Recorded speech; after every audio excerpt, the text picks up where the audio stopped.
Hello, everyone. Welcome back to the Breath of Fiction. This is Dan Mhm. of DCC Rules. Hi, I'm Get Snacked, aka number one Gajima bro. I'm Radicor, otherwise known as Stressed as Desserts. Oh, this is Sparta 78789. Sorry about that. It's all right, man. So, guys, what are we doing today? Well, what are you doing today, DCC? That's Same- the question. Same thing I do every night. Try and take over the world. Oh my god. Pinky and the brain.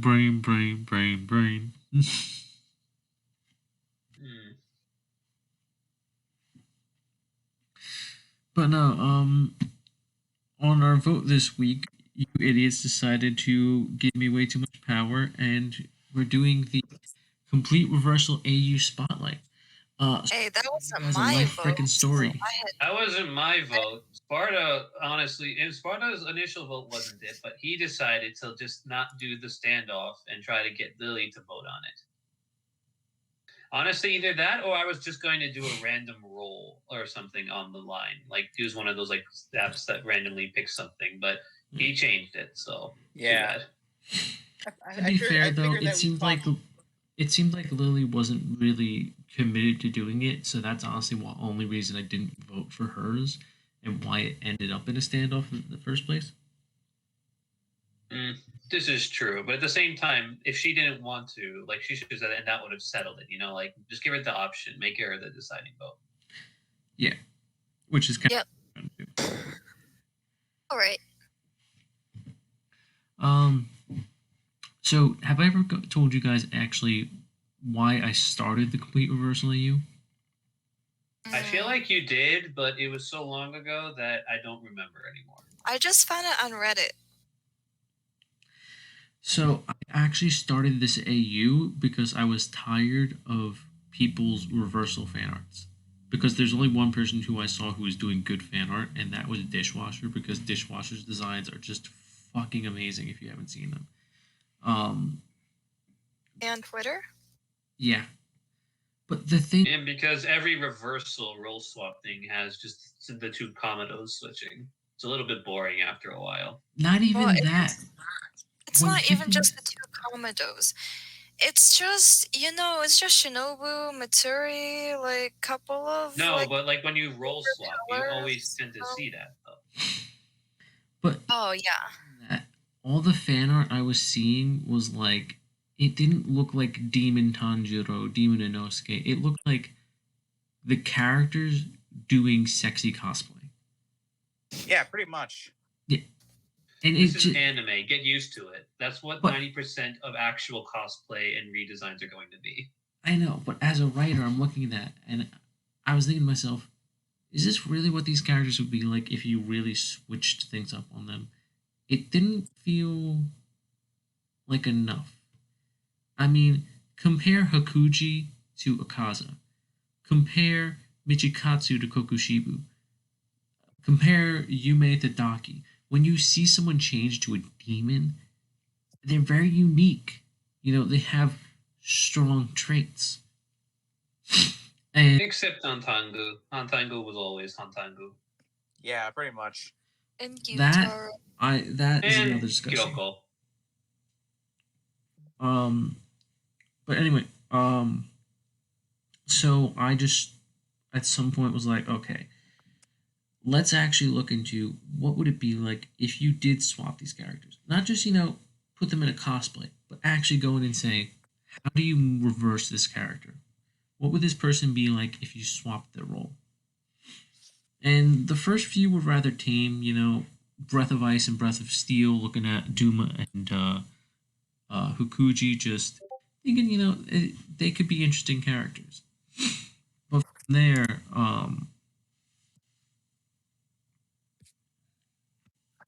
yes, actually, that art you just posted was, I even forgot about that. That was one of the only other fan art I've gotten other than Czar's. Or is that Czar's? I don't think that's Czar's. But that was early on.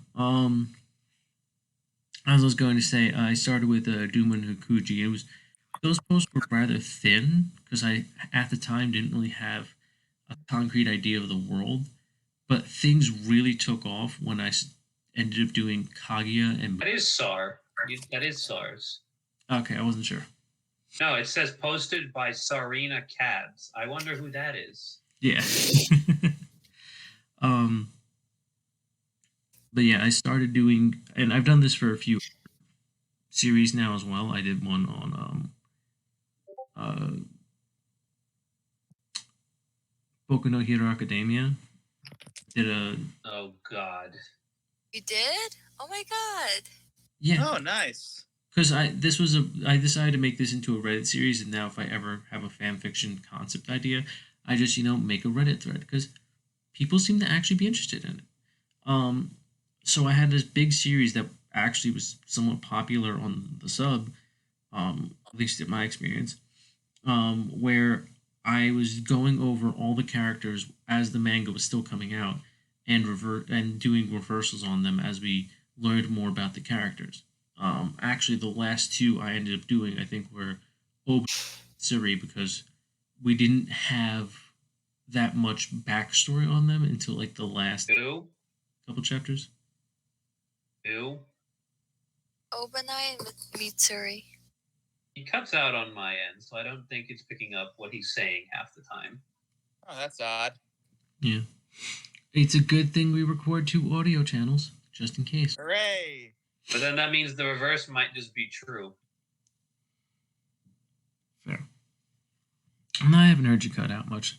But as I was saying, when my AU Concepts series got to Kaguya and Muzan, that's when things really started to take off.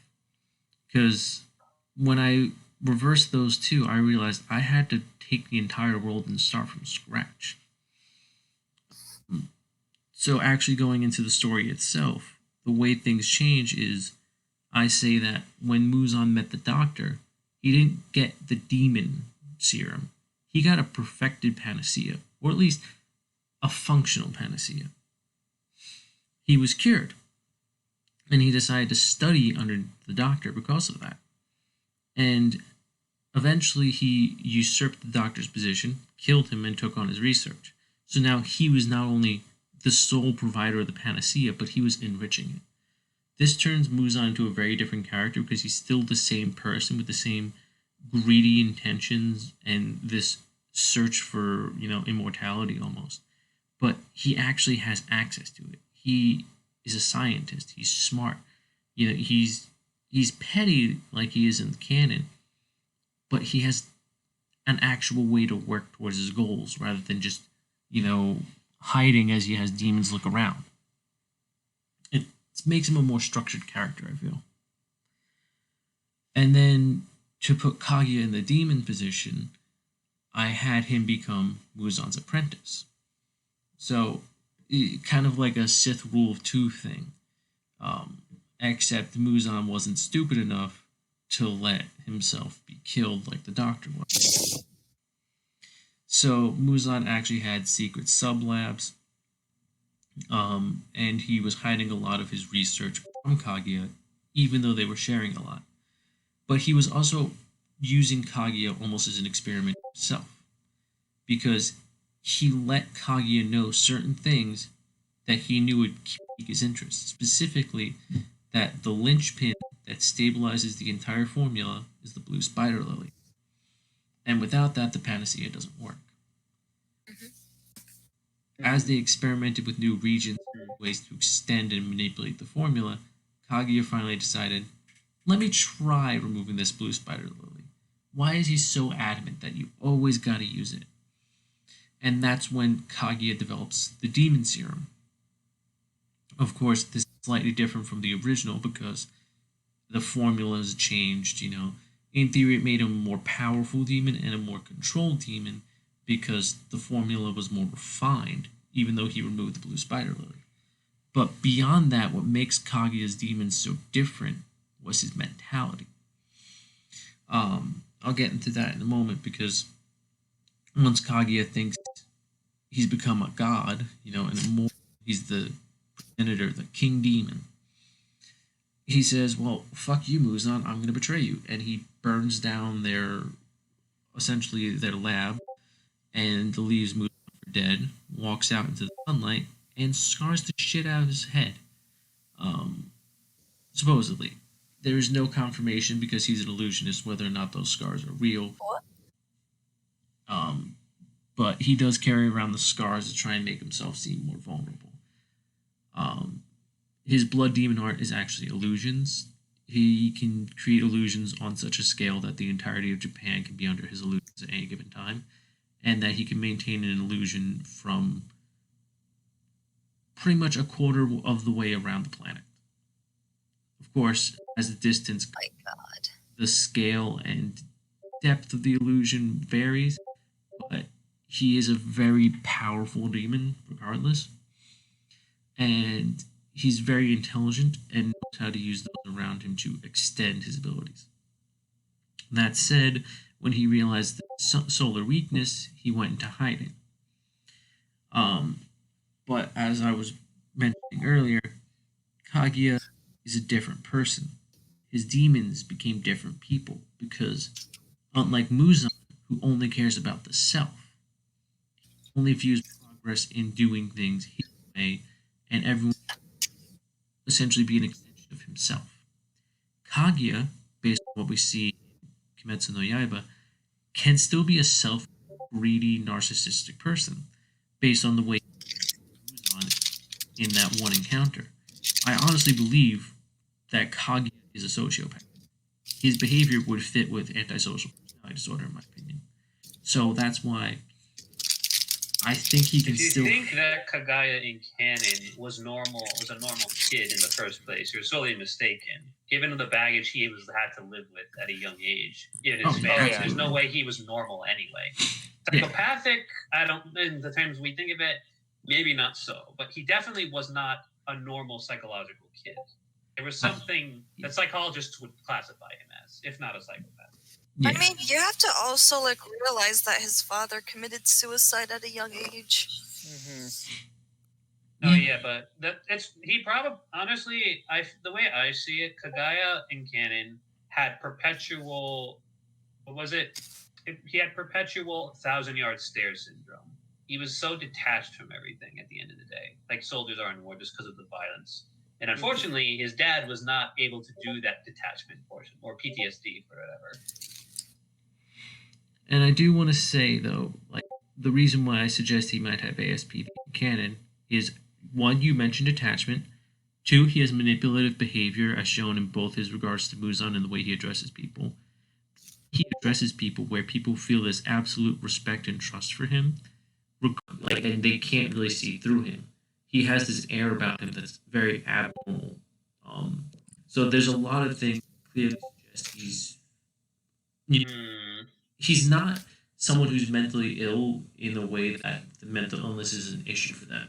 He's mentally ill in the but when sorry. I understand when you say manipulating, but I disagree with the fact when you say that's his personality, just because when you say manipulative, it's more or less because he does seem a little bit less selfless for the more at the end of it. You know what I mean? He's not let's put it this way, he's not true conniving, evil, mastermind, manipulative, if anything. Who's to say, given what the Demon Slayers are, it's not necessarily the same one either. Yeah. And I agree with that, but at the same time, you can argue maybe the only reason he isn't evil is because his goals align with positive things. To break his curse, to save himself, to save his family, to move his own goals, is to eliminate the Demon King. So in a way, he can be selfish and still appear selfless. And that's what I think is really interesting about his character, and what I try and express more in the AU is... Well, that's a paradox. Selflessness and selfishness technically go together. You can explain selflessness in terms of selfishness, depending on the situation. Yes.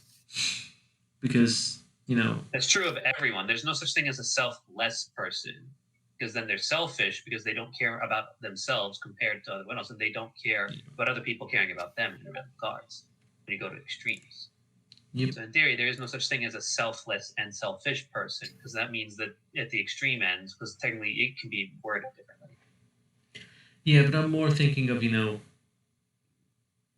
selfish and selfless as not specifically personality traits, but more behaviors and actions. You can do. You mean like they have a different balance, not so much as much as they're not there, so much as they're different balanced in this one. The way I would put it is they're performing selfless acts with selfish intent. What? Hello? He cut out. They're BCC? performing selfless acts with a There we go. Now you can hear you. intent. You said selfless acts, and then I heard nothing, and then something. What did you say? Selfless acts with selfish intent. Okay, that came through clearly. Yeah.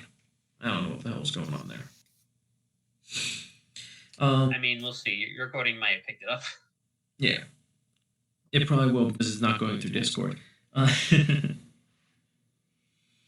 But anyway, yeah. moving on.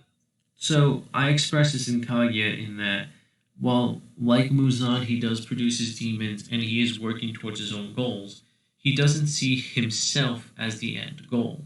He knows he's limited, and he knows even if he could conquer the sun, even if he could personally become the ultimate demon, he's not going to simply evolve into that state. He puts more of his faith in people. He encourages demons to grow, both individually and as a species. That's why he ends up spreading demons across the entire planet instead of just Japan. He doesn't make his demons dependent on him. Any demon can turn someone else into a demon. Any demon can have a child. It allows them to be a race that can flourish and thrive and evolve and develop new abilities and become new people. It's why there are so many demons in my age who are so much stronger than demons you see in canon, because they have the potential to do that. They're not hampered by Muzan and what he wants and the way he makes people. They can themselves follow their own desires and reach their own potentials. When you say that, do you mean like in terms of personal? Just because like Muzan never stopped them from getting strong. It's just that he stopped them from possibly getting the potential to rebel him, like psychologically speaking. Yes. Because he didn't physically stop them from growing, but he locked them into certain mental states where, there was only so much mental and emotional growth for someone to go through. And, you can grow your body only so far before you hit your wall. I mean, look at Kyogai.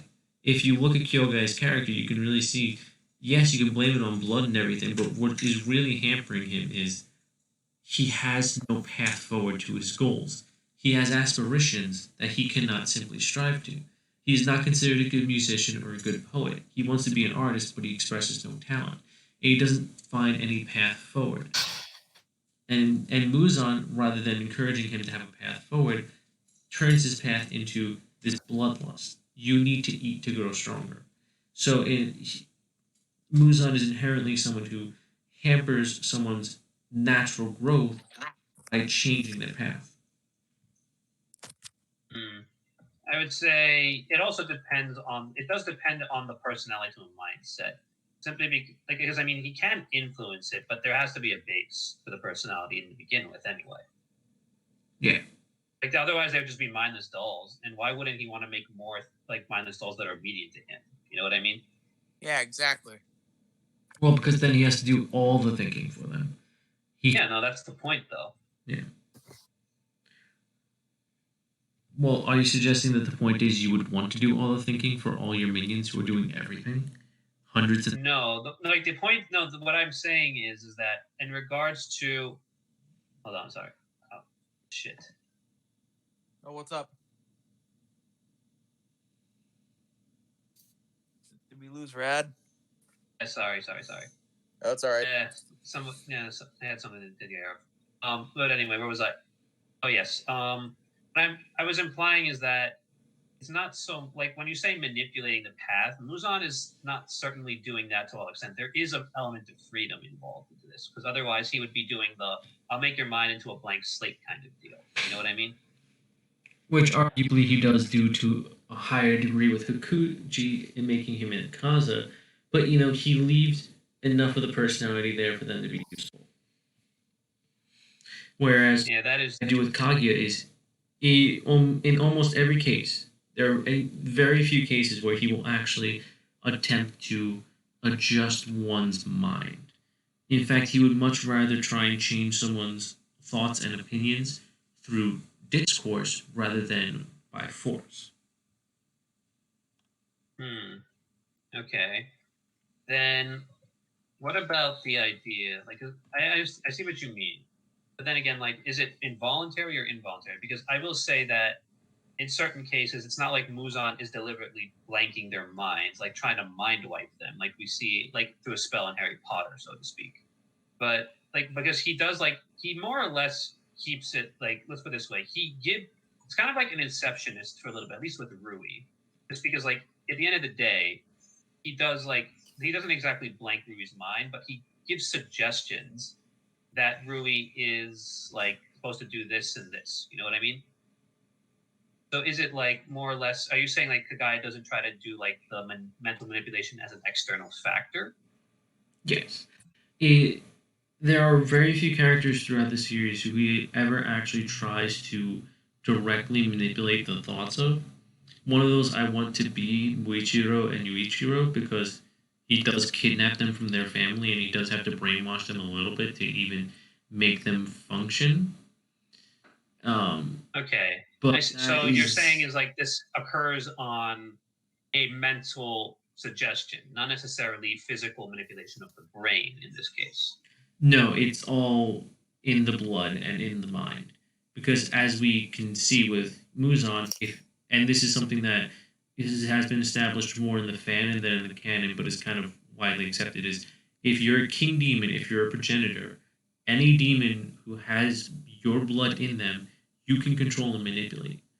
And the degree varies depending on how people want to write it, but generally I've seen a lot of people accept that progenitor demons can just straight up control other demons. Well, yeah, I'm referring. Yeah, but I'm not referring to like the physical portion. Like that's never been in question. I'm referring to like the mental portion, just because technically, let's put it this way: the reason Muzan has a curse isn't necessarily always just because. Oh shit. Well, the first curse, the one about his name, is just blood curse. Yeah, that's what I mean. That's just to try and help him hide. That was likely created after Yorichi because he didn't want anyone to figure out, who he is or where he is. Yeah, but that implies that as a result, like even though he does inject his blood into them, he can't necessarily control their mind to the extent preventing them from saying something they don't want to. You know what I mean? Or rather, it's more about because like he doesn't necessarily stop any of the lower moons from thinking certain things. You know what I mean? And at least before they get slaughtered. Yeah. Though my counterpoint to that is once again, there are probably hundreds, thousands, tens of thousands of demons. I want you to imagine trying to be aware of every cell in your body for a moment. That's what Muzan probably has to go through to actually directly control a demon. And if he doesn't have that demon in a space around them where he can directly influence them, it's much harder for him to, exert that level of control. So that's probably why he has the curse. So, he can feel that I see. His name is said, and it's like, okay, that's the curse. That's the activation. You say my name, I'm aware of that. But otherwise, it's just kind of like white noise probably for him, where it's hard to pick out things and focus on people. Kind of like, if you will, Cerebro from X-Men. I imagine probably for him. Okay. My only counterpoint to that is we do see Hakuji trying to dissociate himself after slaughtering all the people in the dojo. We could say maybe Muzan accelerated the process more than directly trying to manipulate, but he did give suggestions. So technically, Muzan can make the plant grow But he can't make the plant sprout, is what I'm trying to say. At least in canon, anyway. We'll see.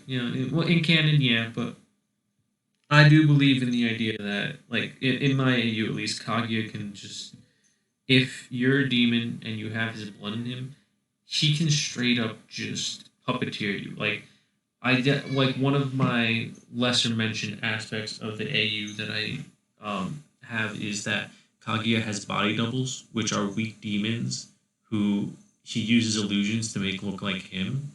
And whenever he's not at Uchikan, which is the inner ring, I'll get to that in a second, he has a stand in there. And literally the only person who knows is Kiria, and Kaguya doesn't even realize that Kiria knows. Like, he hides that shit from everyone. Yeah, because Kiria's a little shit. Oh yeah. You say that about, you use that term liberally quite a lot, Snack. I've been noticing. Little shit. Yeah. Oh, yeah. I guess it's a term you can use for many different scenarios. Like, if someone's a shit and they're a little shit. Yeah. No, I get it. I'm just pointing it out. But no, so some things I mentioned there that I should go into more detail on.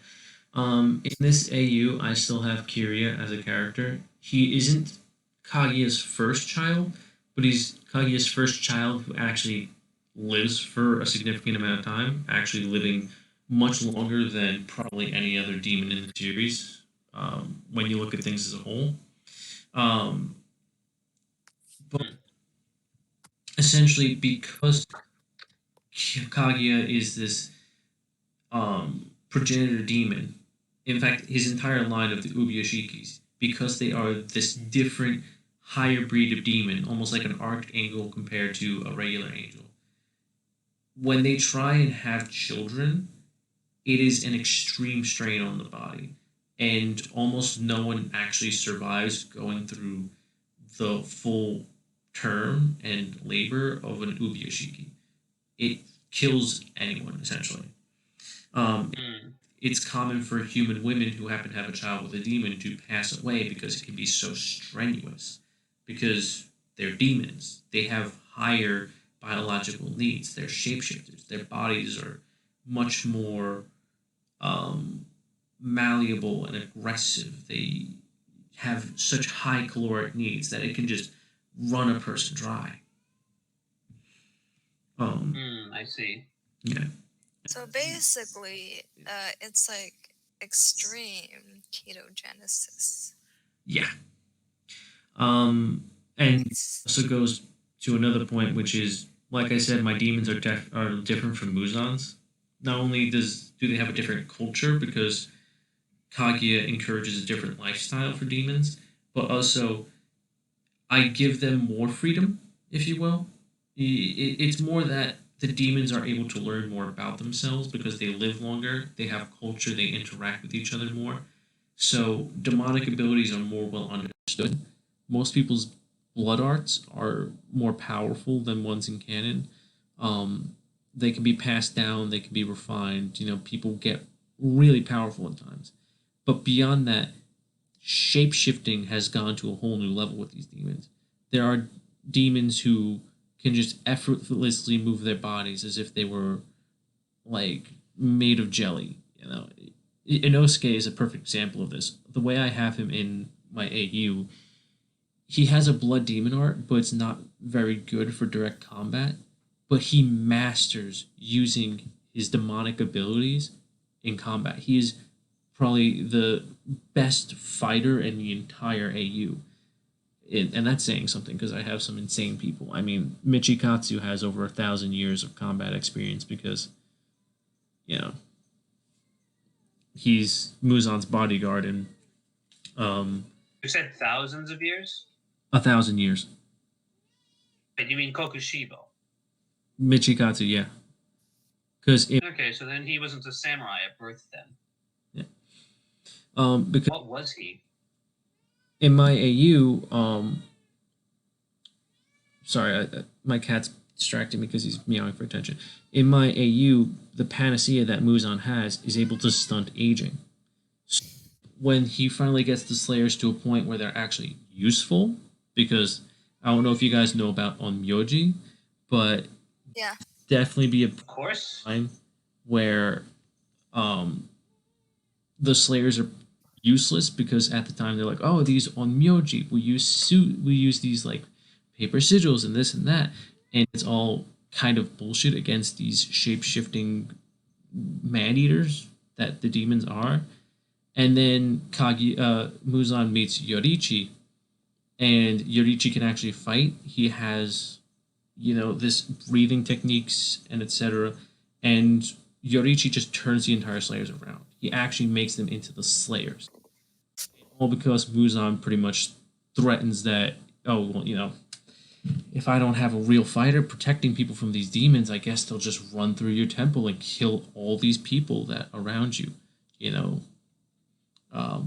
because in I do set the time back a bit, but in this AU, Yorichi does run away and join a temple. He doesn't beat Uta like he does in the canon. He actually goes to the temple, um, and that's where Muzan finds him, where while yelling at some Onmyoji. Um, but I mean, I'm just going to say like that's not what I was referring to. I mean, like if they weren't 1,000 years before the main storyline, at least KNY, like what time frame are you setting this in? Like what year period about? Muzan would probably be around the early 80s or like maybe even BC. Muzan is a very ancient character, and Kaguya has got Okay, the world. okay, so, sorry. What I meant is like where is the main story? What year? The is main story takes place around the year 1920. Then that was my point. Like as a samurai as we know it would not if Kokushibo, if Muchikatsu has 1,000 years of experience. Not then exactly it a would be- thousand. I was exaggerating a little bit, but closer to like 600 or 700. Okay, then that makes sense. I was like, there's like a whole like honestly, I was gonna be like the historian in me is like there's a big plot. Yeah. There's like a big lore hole if you're gonna say that. But mine, sorry, Yeah. it was bugging me, so I just wanted to make sure. Yeah, sorry, I got lazy there. Yeah, especially for history when I get like history lore or I get it, man. like there's a problem with the history lore. I just get like so OCD about it. But no, essentially the Slayers formed somewhere between the time of the Onmyoji and Samurai coexisting, but the Slayers as an organization really just killed the entire Onmyoji movement because they made it look like bullshit. And it's all thanks to Yorichi, who once again was born with the mark. He developed see through world. He used that to learn. He to develop total concentration breathing, and he was able to teach that to people. Although Muzan did find Nichirin on his own, he did manage to figure that stuff out. When he saw, how the sun affected Kaguya, he did some research because Kaguya was gone for like hundreds of years before he became a real threat because Kaguya fled the country. In that time, Muzan was able to kind of like learn more about how solar radiation works, study astronomy, and he went looking for things that would eventually be able to someone like Kaguya, not actually expecting Kaguya to come back. And once presence is found in Japan once again, that's when the Slayers start to move. But I see. Yep. Did you say IC or DC? No, I see. Okay. As in, like, yes, I understand. I see. So. Yeah, Sparta likes that one. He speaks Spanish. But one of the bigger events that happens is when Kaguya does come back to Japan and he does have Kiria. When Kiria is still a child,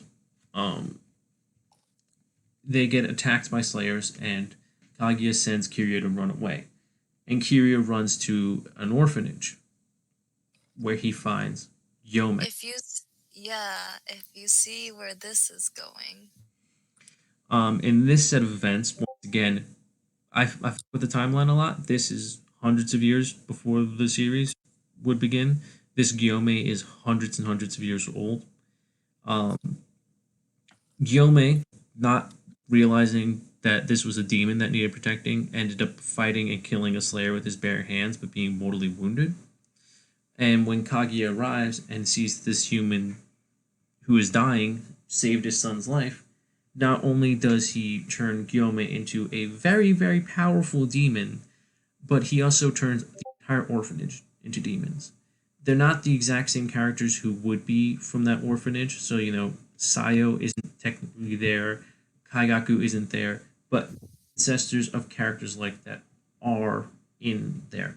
For example, the Kocho family, the Huh? original. Oh, SARS here.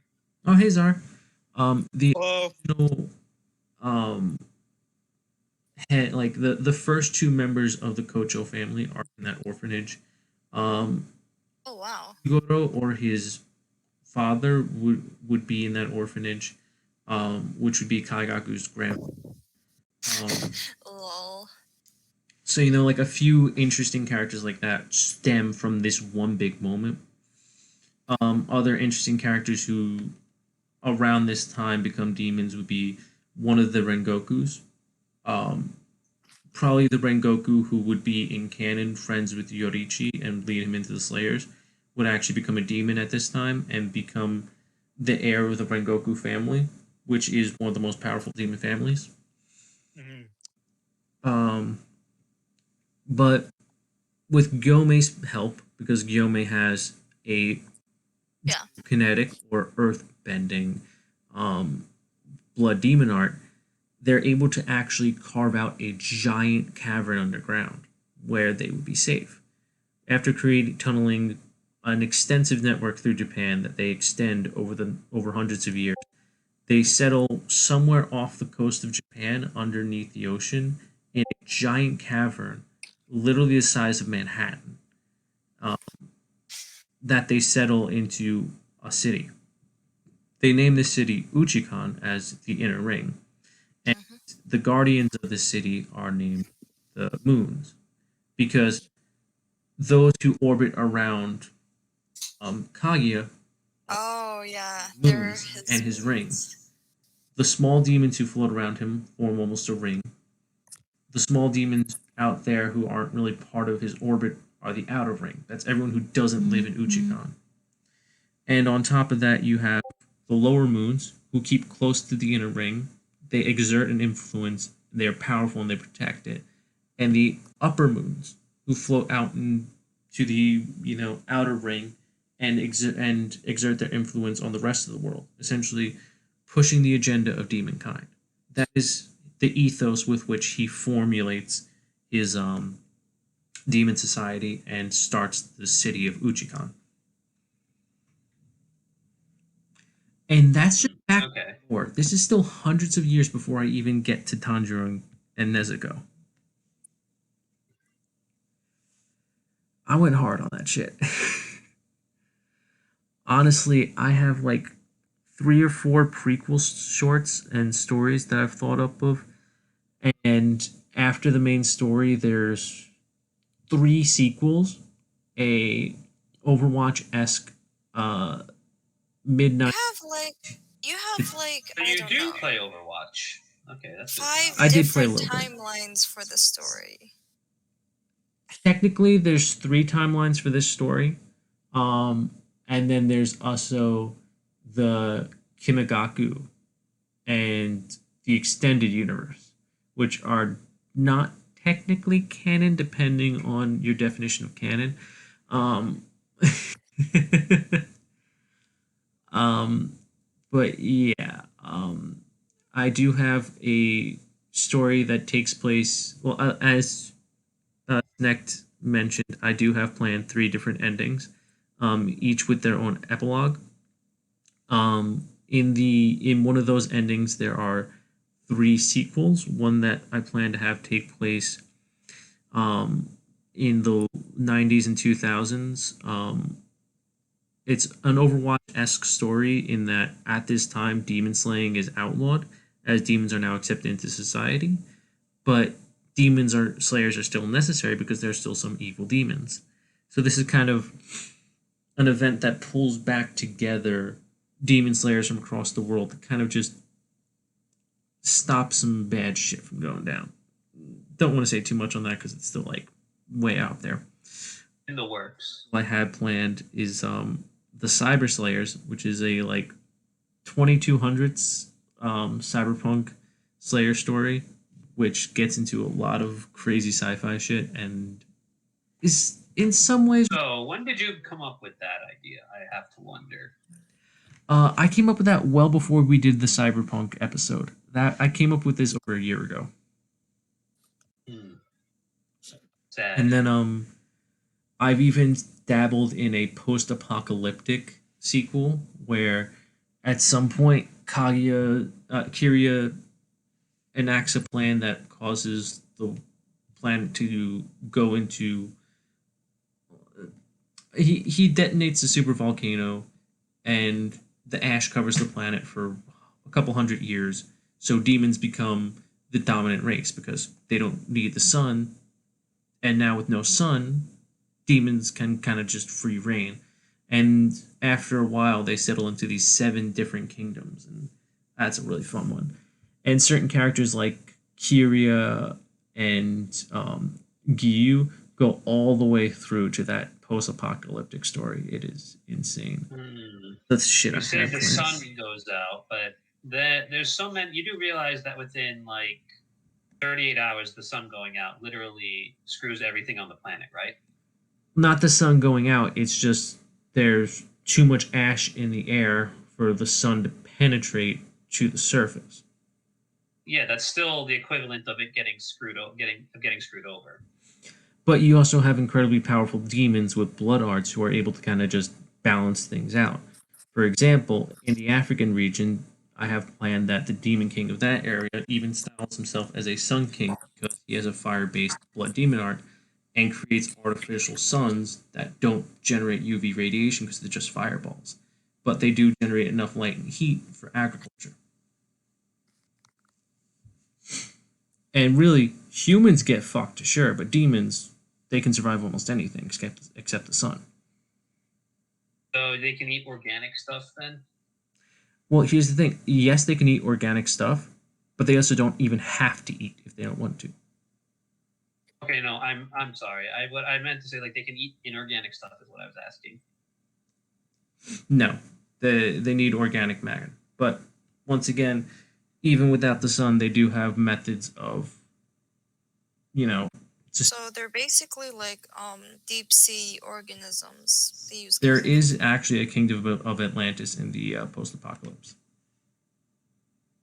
that does mostly survive off geothermal. Okay. But I mean, that's just shooting way far ahead.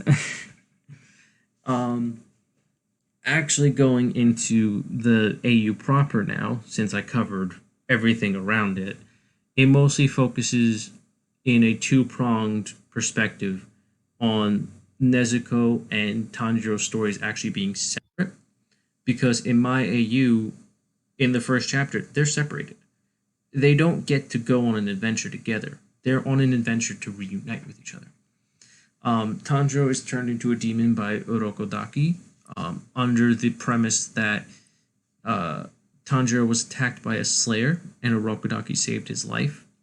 And Urokodaki lets Tanjiro kill and eat this slayer, which is bullshit, by the way.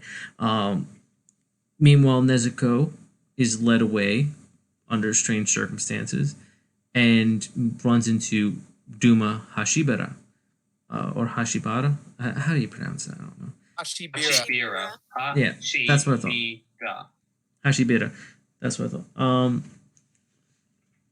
Who is a demon slayer and escorts Nezuko home to find her family slaughtered, and her brother eating a human. And after a quick battle, they kind of manage to break up because Duma. So the Slayers in this AU actually have a lot of flare guns, specifically colored for certain threat levels. And Duma throws up a big flare really quickly, which Urokudaki is smart enough to know, oh fuck, I better go get out of here or I'm going to be swarmed by the entire Demon Slayer corpse in about 5 minutes. Because they're that quick. So he just pretty much takes Tanjiro and goes. And Tanjiro's story is a lot about learning to be a demon, learning about demon society, and kind of just realizing how normal it is in the worst ways. I mean, in Uchikan, they have people who are just butchers. You know, human meat is brought into the city. It's carved up, it's served, it's cooked, it's seasoned, and people eat it over dinner. If you're wealthy, if you're, say, like a Kazuki, yeah, you can afford to buy Morechi. You know, they got the good stuff. You know, the butcher will go into the back of the shop. He's got it fresh. You know, and to become Upper Moon, you're not just given that title. It's a competition hosted by Jikyo Romano, who is an announcer and a fucking wild ass character. But it's a martial competition. People fight to decide who are the 12 strongest demons in the city. And a lot of Tanjiro's story is getting acclimated to that and getting enough status that he can move the demons to rescue his sister. He needs Kaguya's approval to form a force, essentially, to take her back from the Slayers. Meanwhile, Nezuko is learning to just deal with her life and learn to live in a civilized human society. It's ironic they have a very similar stories because they both are country bumpkins who go into actual cities. But becoming a Slayer is very different in this AU because Slayers are part of the government. It's a government recognized system. She has to go to school. She has to be educated. She has to, study to be a Slayer. And even then, she goes 2 years before she's even allowed to go and look for her brother. 2 years. Imagine how rough that is. And then when she finally starts looking, she realizes how hard it is to find a demon in Japan. Yeah, demons are all over the place if you know where to look, but to find a specific one, and of course, once again, the only way you're really going to get anywhere is with Muzan's help. So it's two very similar stories being pit next to each other as two people kind of learn their own worlds while trying to reconnect with each other. And it gets brutal. There are a lot of great original characters I've designed for this. Some of my favorites, some of Zara's favorites are Hissenshu. Huh? What'd you say? Hissenshu. Hissenshu is fun. Hissenshu is my flame pillar. He got the position by killing the previous flame pillar in a bar fight and then boasting to Muzan that, well, if he killed the strongest fire slayer, then clearly he's the strongest flame slayer, so he should be the pillar. So Muzan puts a target on his back and says, okay, but next time someone kills you, they get your position. And Hissenshu is a drunken asshole and really freaking interesting. But I think Zara's favorite character that I've come up with is Aisha, who is a Breath of Mist Slayer, and she's really into Nezuko because she likes tough girls. That's I love her, baby. She has great energy. It's yeah. But then I also have characters like Hayate Tashika, who is my Wind Sugoku. He's essentially a nerd, strong enough to whip around a giant Odachi. Because the Breath of Wind in this AU, they don't just use a sword. Most breaths don't just use traditional weapons in this AU. The weapons for the Breath of Wind are sickles and giant odachi. We're talking not just a really long blade, but really thick and heavy. Like, your average slayer cannot lift these. A wind slayer spends so much time on their arm and leg strength just to be able to plant themselves and swing these things. But when they do, they can create massive air vacuums. And this is one of the things I went into is I wanted to bring the elemental effects of canon, or at least ideas behind them, into the breaths so they actually make sense. Like water and thunder, they have their ideas. Quick precision strikes is thunder. It's all about focused, high speed attacks. So I didn't really have to make that elemental. People still do the Yaido techniques and all that. Whereas the breath of water is very focused on fluid movements, counters. I didn't even change really any of those forms. The only difference is some people in that AU, notably my water pillar, Omizurami, they can use a nitrine bow staff. Your average person will use a nitrine tipped bow. Some who want to go hard will use a nitrine coated wooden bow staff. No, Omizurami has like a 6 foot long solid metal bow staff that she swings around. It's insanely destructive. Her nickname was the Roaring Waterfall. And so that's pretty fun. But, Her nickname is or was? Well, she doesn't fight with it very much anymore because she doesn't really need to. But, when she was in her prime, because my slayers, especially my pillars, are old. Like, the longevity of a slayer is much higher in my AU. You can't even officially be designated a slayer until about 16. But if you're a decent slayer, I mean, Rikishi Wakuse, my Breath of Earth pillar, he's like 60. Like, some of these guys are really old, but because they have these, really in-depth techniques, these, full concentration breathing, they're still in incredible form. I mean, Rikishi is considered the strongest pillar of his generation up until his death. And also, I do want to say, instead of Breath of Stone, I do have Breath of Earth. It uses a Nichirin ball and chain, similar to Gyome's, but it's not spiked and it doesn't have an axe. It literally just uses the destructive power, and it has a big focus on gravity and rotation. That's why I went for Earth rather than Stone. I went hard on these themes.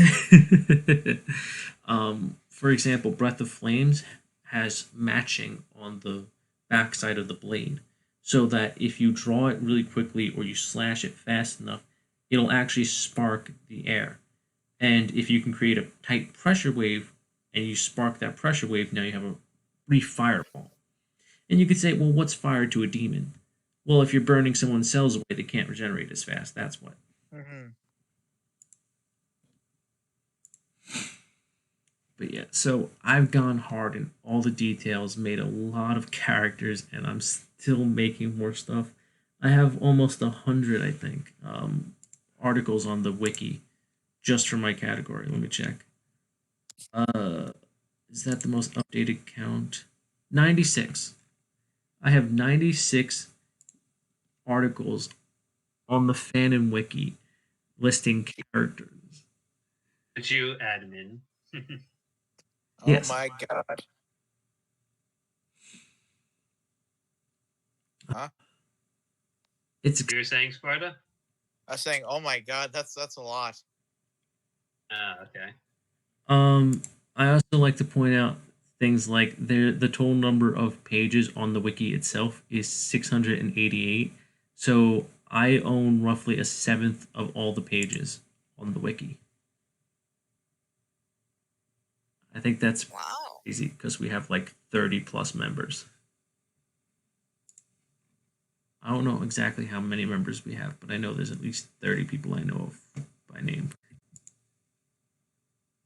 Let me look at does this Discord list how many people are here?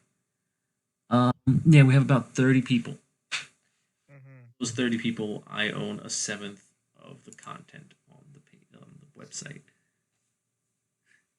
I see. And it just goes to show the way my brain works because I have all this content and yet every week we're still making this freaking podcast and I'm just keeping coming up with more ideas.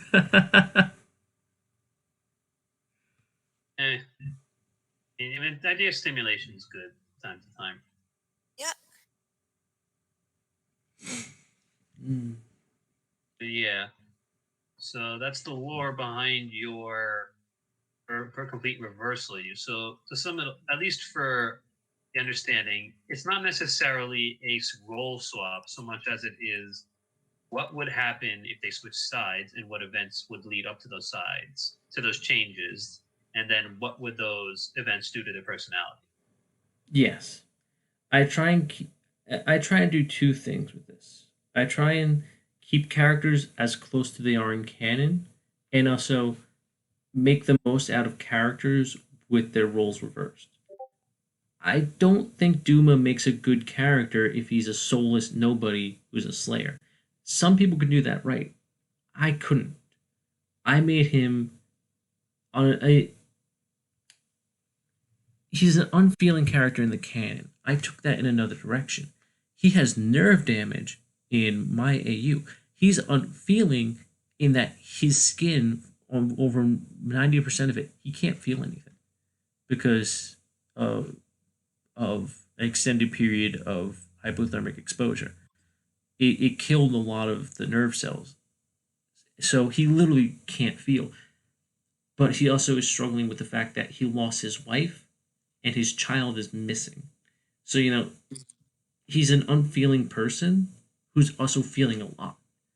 And to Perfect physical soldier, the poor mental soldier. yeah.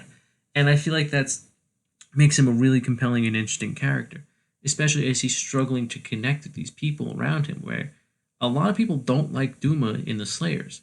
Not because they don't like Duma, because they don't like how he behaves. Because they know he's constantly putting on a face. Duma is Rip Duma, even in other AUs, you're still not liked. he does become rather close towards the end with Hakuji, but it's also like Gay. Never. No, I'm just kidding. not even. Get Golden Kamui out of your head. No, okay, listen, it's not just Golden Kamui. It's JoJo. Snack makes everything gay. It's gay. I mean, when we saw that Kimegaku Kokuhime ship on the document, no, we knew something was up. Okay, first of all, DCC came to me again today and he was like, how about I put Aisha in your AU? And I was like, fine. Like, she belongs with the other lesbians. Let's go, lesbians, let's go. Let's go, lesbians, let's go. Let's go. Oh, wait, I was good.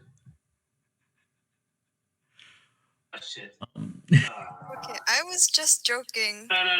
Don't take me serious. I thought you were saying, lesbians go, let's go. And I'd be like, LG. I was like, what? What is this? Oh, LG. LG. Is that going to be the next Pokemon? Let's go, lesbians. No, Maybe. LGBT. If you rearrange LGBT, it spells Skullbat.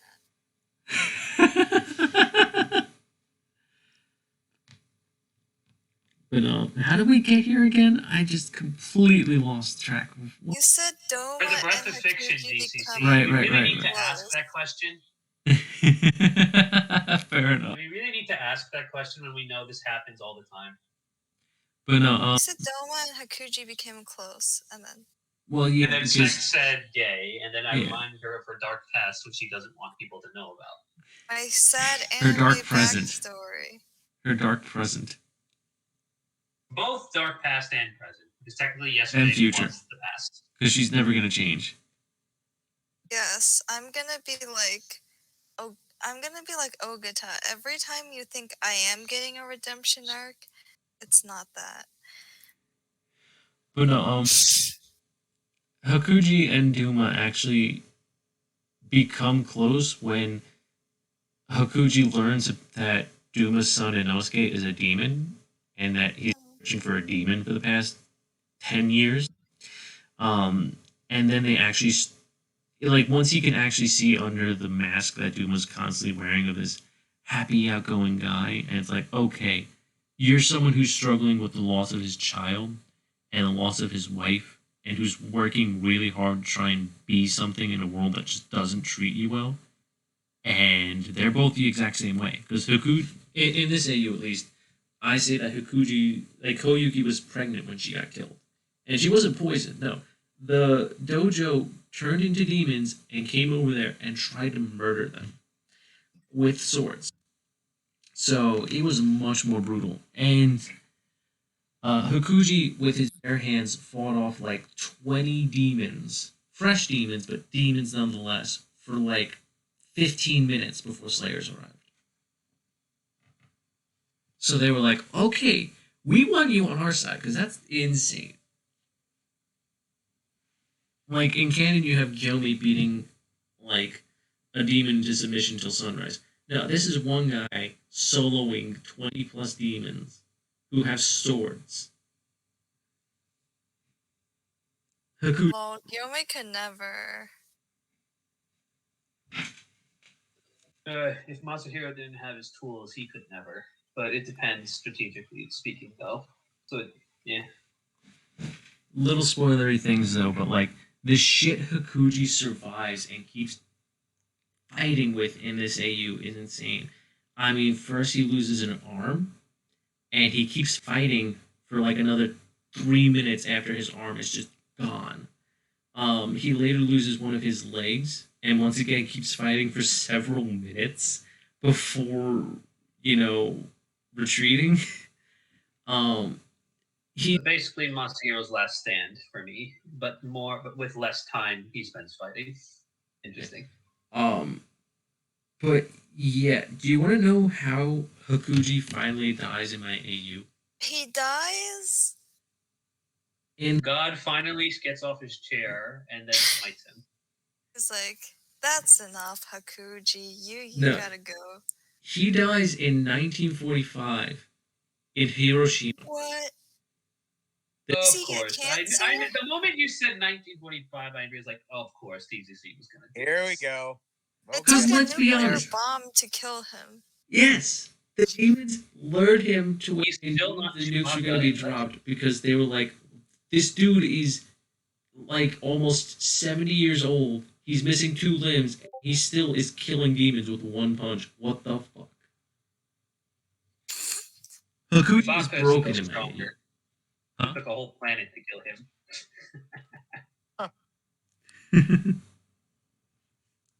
But anyway, I think that should be about it. Yeah. It's time to wrap it up. Yeah. So, do any of you have any questions about my AU? Including why the fuck do you write so much?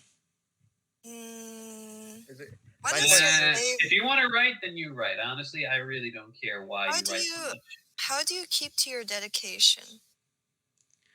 To be fair, I haven't finished the chapter in like several months. Yeah, but like, how Join do you the keep club. it fresh? Me too. Well, I mean, chapter 10 is coming out soon, but Yeah. how do you I just keep it- remembered Sparta's the most consistent out of us all when publishing things. Wait, really? Yes. he Yeah, is. I'm you may still not waiting say to see much, but Pumped Up you're Kicks. the one who publishes the most frequently out of all of us the here other right now. kids Pumped up kicks, better run, better run. Enough with the suicide Um, school shooting song. No, if by dedication you mean how do I keep thinking of things and keep working on a story like this, it's just that I can't fucking stop. I'm one of those and this is the same. Thank goodness it was not reversed. This is because I go on a lot of writing Reddits and writing groups all the time, and there's people who are like, how do you people write? What drives you to write? And I'm like, I'm not driven to write. I'm forced to write because my brain won't shut the fuck up.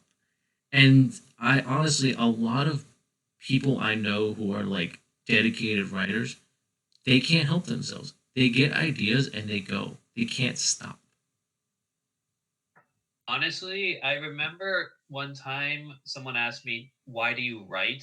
And then I made a I made a whole parody of that World of Warcraft Pandaria thing, and then and dubbed over the why do we fight roles, except with just random reasons for it. It's like this whole cinematic of why do we write? To protect home. Why do we write? Because we fucking want to. Some other and some other crap like that. Why do we write? Because it's funny to see Hisenju drunk. Why do we write? Because it's cute to see Aisha flirting with Nezuko. Why do we write? Why do I write? Gengen triplets Does I have to? fucking hilarious. Oh yeah. Why do we write? UCC. Because I want Genge to have friends. Oh yeah, I just remember. I don't know if we put this on the Discord server, but I was reading one of the Viz manga volumes, and it is confirmed that demons can survive on corpses and animals. So, according to Wani, anyway. So it is confirmed for anyone who has that idea here. Also, even if that wasn't confirmed, in my AU, I even have vegetarian demons. Like, Jikyo is a vegetarian. Aoi is a vegetarian. There are certain demons, they don't eat meat. Yeah, no, but it is nice to know that, in theory, those that fiction where they do eat animals are actually considered part of canon lore, because it is possible. Because I think specifically the reason for humans is that it makes them stronger. It's the most nutritious. Let's put it that way. I would rather. Are humans not nutritious? I would think livestock like cows and pigs would be the most nutritious. Here is my justification. You can probably get a lot more nutrients from cows and pigs, but what you can get more of from a human is complex genetic DNA. So they're basically For like only 98%. There's only a 2% difference in DNA between us and chimpanzees. You know this, right? Yes, but and I'm sure if you ate a chimpanzee, we have 50% of our genes are in a banana, which we eat. Yeah, and like even more in the C. elegans. You don't see demons eating nematodes all day long. Nematodes eat SpongeBob's house, though. That's true. They shouldn't even eat his house because they're tiny. Like what? The size difference jars me. Is what it is. It is what it is. Yeah, kind of like how Sar puts it. My interpretation of demons is a bit more similar to Promised Neverland. They are shapeshifters, and while they don't regress like the ones in Promised Neverland, the ones in Promised Neverland grow stronger by accumulating complex DNA, such as human DNA. It's what made the demons in that series so powerful. And that's a blanket term, though. I mean, yes, they call it demons, but not necessarily Oni, as we call them in KNY. You know what I mean? Yeah. Yeah, they don't have blood demon arts. No. But I mean, like, even in the Japanese, they don't necessarily call them Oni in the Promised Neverland. Yeah. It's more of a blanket term. I'm just saying, the idea between the two of them is similar in that, yes, the more DNA they you get, probably get a lot more. Like a demon would probably get more nutrition from a chimpanzee than a pig, but they're going to get even more from a human because a human has thought patterns. They have abilities. A slayer would probably be extremely nutritious for a demon because not only do they have a very rich body from their training, but they also have a stronger mind from their training, their practice, everything that they get from this person. I mean, based on what we see with Muzan, demons absolutely do. Specifically with demons, but probably with humans too, they can seemingly access the memories of the people they eat. So that's kind of like where my idea of eating a human makes you stronger because of the genetic, just essentially the data of a human makes them stronger, not the meat of the human. Yeah, but would the DNA go into the memories be stored in the DNA though? Not necessarily. I mean, just look at Assassin's Creed. No, but if you're going by but I mean like in real life. Yeah, I know. But if Assassin's Creeding this, then yes, that is a legitimate fact. Oh, but then again, KNY does have that too. Which we do kind of see anyway. So I guess you could say that too. Yeah. But yeah, But anyways, that was enough for one night, I would think. So, any last thoughts about today's episode? Don't make me do this again because I did way too much talking. Please, go Now check you know out. how Sparta felt when he was doing his Flame Slayer AU the other day. Please Yes. check out DCC's AU on Reddit, on the Fanon wiki. Not the Fanon, but the The Yeah, the the KNY Fanon Wiki. It's the not the Fanon wiki. I am considering once I put out chapter 4, starting to put out the chapters on other fanfiction sites. Archive on our own. I'm gonna look into it, Um, Mhm. but I definitely do want to. The main reason why I host the um, chapters on the fan and wiki app is because it has internal linking. So if Oh, chapter and you say, what's more about this character? What do they look like? You just click on it and you know. I see. It's okay. That's super helpful. Yeah, I just think it's convenient. It may not be, the best platform per se for reading, but it's a better platform for, accessing the information. Plus, it's not going to go down the toilet The like fan and fanfiction about wiki editing did get a videos. jump in traffic every time I posted a chapter.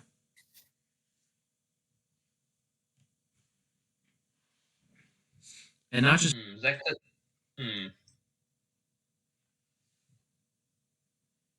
But yeah, anyway, I think that's about it for one night. So to everybody watching, thank you for joining us on this episode of the Breath of Fiction featuring the AU spotlight of DC's Complete Reverse AU. And hope you all enjoyed it, and you'll join us next week for when we talk about our next topic, which we will get back to you eventually on that. But anyways, until next time, as always, stay safe. Bye, guys. Goodbye. Bye. have a good night.